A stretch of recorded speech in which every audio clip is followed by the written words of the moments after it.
Saat ini saya rindu berbagi kebenaran firman Tuhan di dalam Injil Lukas pasal yang ke-10 ayatnya yang ke-38 sampai ke-42. Nah, bila dari hal ini saya boleh melihat bahwa ada suatu hal yang luar biasa dikerjakan oleh yang namanya Marta. Kenapa? Saya melihat dia antusias, ada semangat yang tinggi untuk melayani Tuhan. Pada saat Yesus masih dalam perjalanan, didengarnya Marta bahwa Yesus ada di Betania.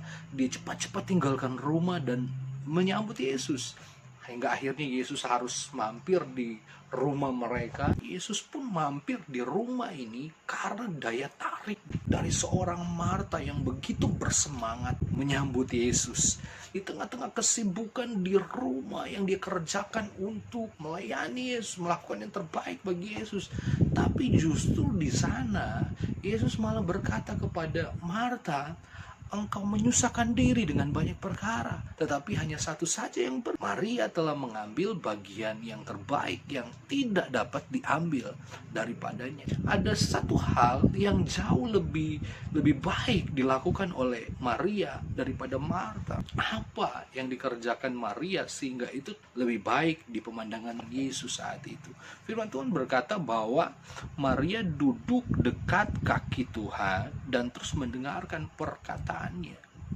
Ternyata duduk dan mendengar ini suatu hal yang baik untuk kita lakukan, untuk kita kerjakan. Maksudnya begini, sebelum kita melakukan segala sesuatu, ada baiknya kita duduk dulu dan mendengar.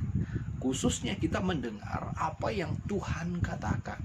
Sebelum apapun yang kita kerjakan, sebelum apapun respon, sebelum kita bereaksi dari setiap mungkin masalah, pergumulan, keputusasaan, atau mungkin kita temukan titik galau, jangan cepat-cepat, jangan buru-buru kita bereaksi dan meresponi dengan cara ini dan cara itu. Yang terlebih baik kita duduk dan mendengar terlebih dahulu. Karena ketika kita duduk dan mendengar terlebih dahulu, kita akan temukan solusi yang terbaik. Kita akan temukan jawaban yang tepat. Dan akhirnya reaksi yang muncul bukannya reaksi negatif, tapi reaksi yang positif. Hal yang baik di mana kita akan menemukan jalan keluar dan akan hadir ucapan syukur di sana. Karena Tuhan akan bawa kita keluar sebagai pemenang dari setiap masalah yang kita alami. Why? Karena kita duduk dan mendengar apa yang Yesus katakan. Bahkan dalam hal melayani Tuhan pun, kita ternyata harus duduk terlebih dahulu dan mendengar.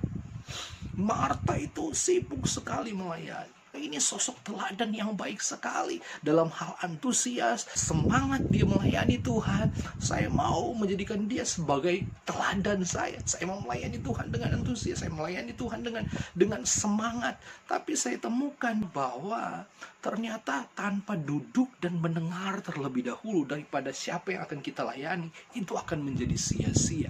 Karena ketika kita terlebih dahulu duduk dan mendengar, dan setelahnya kita melayani Tuhan, pastinya pelayanan kita akan jadi pelayan yang berkenan, pelayan yang diarahkan oleh siapa yang kita dengar. Ketika kita duduk dan kita mendengarkan, dia akan bercerita, dia akan membicarakan sesuatu yang baik dan benar dalam hal kita melayani Tuhan, dan akan ditemukan pelayanan yang seturut dengan kehendak Tuhan. Bukankah Marta sebenarnya melakukan hal yang luar biasa saat itu? Dijemput Yesus waktu Yesus baru masih dalam perjalanan. Bahkan karena Marta, Yesus sampai ada di rumah itu. Sampai di rumah itu nggak berhenti. Marta sibuk sekali mencari cara terbaik untuk menyenangkan hati Yesus. Tapi ternyata pelayanan yang seluar biasa itu pun tidak dianggap baik oleh Yesus itu sendiri. Karena yang terbaik sebenarnya ketika kita mau duduk terlebih dahulu dan mendengarkan suara Tuhan. Sehingga ketika kita masuk dalam pelayanan, kita memulai pelayanan itu akan disertai oleh Tuhan, dipimpin oleh Tuhan, diberkati oleh Tuhan. Dalam segala sesuatu, saudara, ada baiknya kita untuk duduk dulu dan mendengarkan suara Tuhan terlebih dahulu. Dan saya terlalu percaya ketika pula kita menjalani satu hari dan di pagi hari kita udah duduk terlebih dahulu dan mendengarkan suara Tuhan, pastinya sepanjang hari kita akan lalui dengan hebat. Kita akan dipertemukan dengan orang-orang yang tepat, dan sepanjang hari itu sukses menjadi bagian kita semua. Tuhan Yesus memberkati kita dengan limpah. Tetap semangat, tetap berjuang. Bersama Yesus pasti bisa.